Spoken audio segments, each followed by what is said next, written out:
यदि अ वा में मिलता है एन, क ख ग में मिलता है अ, वावुल के आने अथवा कंसोनेंट के आने से इसका कुछ लेना देना नहीं है। यदि आप इंग्लिश में देखेंगे इसे ढूंढते रह जाएंगे। हिंदी में कितना आसान है देखिए। यदि केवल अंग्रेजी में अंग्रेजी पढ़ी है, अच्छे से नहीं पढ़ी है, तो इसमें कठिनाई होगी। साथियों नमस्कार, आरंभ हो चुकी है रीडिंग की सीरीज। आज के पहले ही एपिसोड में हम सीखने और समझने की कोशिश करेंगे ए और एन का प्रयोग। कोई अंतर नहीं पड़ता यदि आपका बच्चा कक्षा 1 में है, कक्षा 1 में है अथवा हाई स्कूल, इंटर या एमए बीए कर रहे। हम सीखने और समझने की कोशिश करेंगे कि सही से भाषा को नहीं सीखने का प्रभाव कहाँ तक पड़ता। क्या ए और एन जितने सरल हमें लगते हैं उतने सरल ही हैं, या ए और एन का प्रयोग जितना जटिल हमें लगता है उतना ही जटिल है। केवल किताबी ज्ञान व्यवहारिक रूप में हमें यह नहीं समझा सकता। आइए सीखते और समझते हैं कितना सरल होता है यदि अंग्रेजी को हम हिंदी में सीखना आरंभ कर। आज हमने देखना है ए और एन। देखो सारे कंफ्यूज हैं, ये छोटे बच्चे भी हैं और बड़े भी हैं। इन्हें समझ में नहीं आ रहा है कि ए का प्रयोग होना चाहिए अथवा एन का प्रयोग होना चाहिए। अब ए और एन का प्रयोग समझने से पूर्व केवल आज के पहले एपिसोड के लिए हमें थोड़ा बहुत पढ़ना तो आना ही चाहिए। उसके बाद वीक, मीडियम, स्ट्रॉन्ग। इससे तात्पर्य यह है कि छोटे टुकड़े टुकड़े करके यदि हम पढ़े, एक साथ पढ़ सकें, थोड़ा सा डिफिकल्ट से भी हम पढ़ सकें। रीडिंग शुरू करने से पहले हमें यह समझना है कि स्वर, व्यंजन और अक्षरों का प्रभाव कहाँ और कैसे होता है। Consonant, vowel and the letters, how they leave their impact on language। अब ए और एन का प्रयोग हमें कैसे करना है पढ़ना आना चाहिए, तभी हम समझ सकते हैं कि हमें ए लगाना चाहिए अथवा हम एन लगाएंगे। यदि हमें पढ़ना ही नहीं आता है फिर तो हम कुछ भी लगा सकते हैं। ए लगाएं, एन लगाएं, द लगाएं, एंड लगाएं, फॉर लगाएं, टू लगाएं। पढ़ना ही नहीं आया तो कुछ भी लगा सकते। ए और एन के प्रयोग से पहले हमें समझना है कंसोनेंट, जिन्हें व्यंजन हम बोलते हैं। हमारे पास कुछ कंडीशंस होंगे ए और एन के प्रयोग के लिए। सारे ये कंफ्यूज है। ऑन अ फुल नेम, पूरा जो नाम होता है, no abbreviation, it begins without a silent letter. जैसे बॉय में आपने बी देखा, जी देखा, टी देखा, आपको कोई कंफ्यूजन नहीं है, आप देखते ही क्या लगा देंगे, ए लगा देंगे। वैसे ही मास्टर ऑफ आर्ट्स, जिसे हम एमए बोलते हैं, अब यहाँ कंफ्यूजन आएगा। अब इसमें महत्वपूर्ण क्या है, ये कुछ शब्द हैं, यदि पढ़ नहीं पाएंगे वैसे ही हम गलती कर देंगे। ऐसे ऐसे ऐसे, यहाँ भी कोई कंफ्यूजन नहीं है, साइलेंट लेटर नहीं है, नो कंफ्यूजन। यहाँ हम क्या लगा देंगे, ए लगा। अब व्यंजन से ही कोई word, it begins with a silent letter. कोई नेम है, शब्द है, इसीलिए मैंने बोला था इसमें रीडिंग थोड़ा आनी चाहिए। ये थोड़ा मीडियम लेवल का हम इसे ले सकते हैं शब्द। ये हॉनेस्ट नहीं है, एच इस पे साइलेंट हो जाता है, ऑनेस्ट हम पढ़ते हैं। वैसे आवर में एच साइलेंट हो जाता है, हम इसे आवर पढ़ते हैं। इतनी हम रीडिंग करेंगे, हमारा कंफ्यूजन दूर होता रहेगा। अब कंसोनेंट के बाद आते हैं vowel. A E I O you जहां भी आते हैं और जो भी वर्ड्स इनसे शुरू होते हैं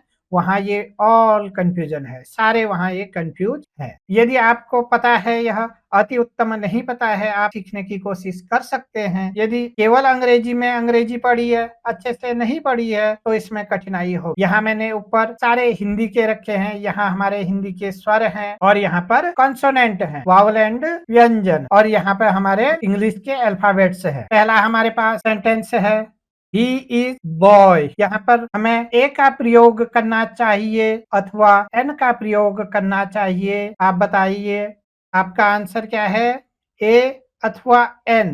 मान लेते हैं आपका आंसर, उत्तर ए है, ही इज अ बॉय। लेकिन क्यों ए है, क्यों ए है, क्योंकि ये बी है, इसलिए आपका क्या आंसर ए है। यह कॉन्सोनेंट है इसलिए आपका आंसर बी है। यदि आप ऐसा सोच रहे हैं, आपका आंसर, उत्तर गलत है। क्यों? क्योंकि आपने उत्तर तो दे दिया लेकिन आप इसे समझ नहीं पाए। अभी तक हम स्वर व्यंजन की प्रैक्टिस कर चुके हैं। अब हमें ए और एन के लिए अंग्रेजी के अल्फाबेट्स देखने की आवश्यकता नहीं है। हम देखेंगे हिंदी के वावल्स देखेंगे और हिंदी के ही कंसोनेंट देखें। जहां से हमारा शब्द शुरू होता है वह हमें यदि व्यंजन में मिल रहा है तो हमेशा उसमें क्या लगाएंगे, हम ए लगाएंगे। यदि वह हमें स्वर में मिल रहा है हम उस एन लगाएंगे। He is a boy. Boy जब हम बोल रहे हैं हमें क्या ध्वनि मिल रही है? सबसे पहले ब। ब ब कहाँ है? ब व्यंजन में है, इसलिए हम यहाँ पे ए का प्रयोग करेंगे। अगला सेंटेंस, सी हैज एप्पल।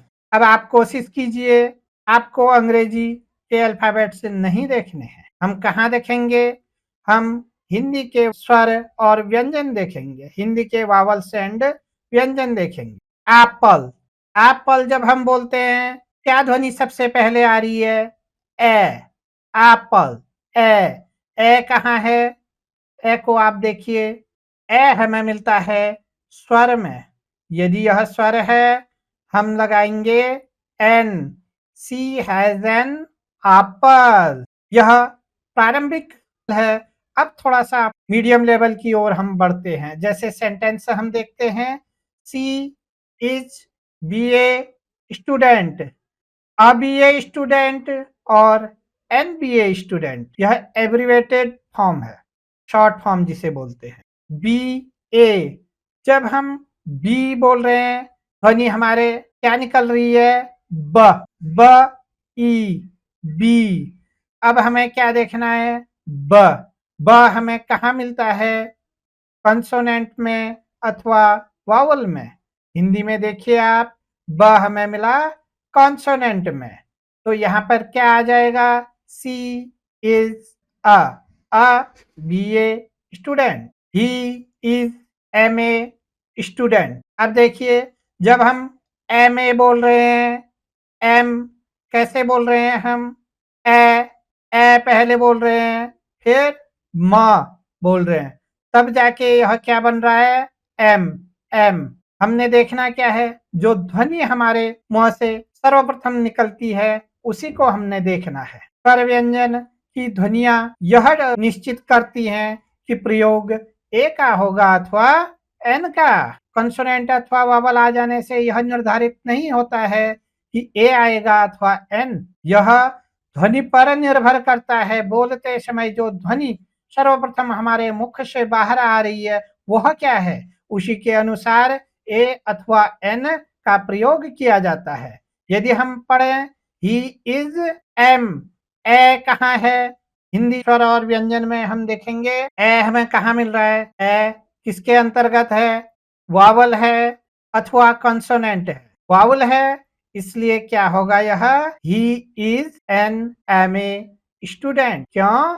क्योंकि जब एम बोल रहे हैं सर्वप्रथम जो ध्वनि आ रही है वह ए है, न कि म।